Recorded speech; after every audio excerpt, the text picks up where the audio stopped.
Si on peut manger des fraises, c'est grâce à la magie du hasard. Jusqu'au XVIIIe siècle, les fraises, telles qu'on les connaît aujourd'hui, n'existaient pas. Nulle part sur la planète.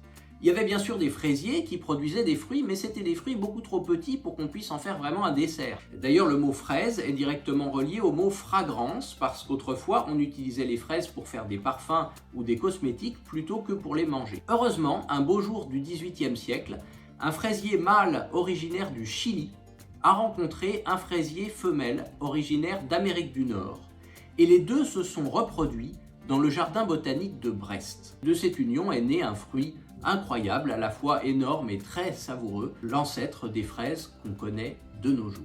Comment deux fraisiers se sont rencontrés à des milliers de kilomètres de leurs deux continents respectifs? Eh bien, c'est aussi à cause d'un véritable miracle. Le fraisier de Virginie est arrivé grâce à Jacques Cartier, qui en explorant l'Amérique du Nord a rapporté cet arbuste que les Amérindiens cultivaient.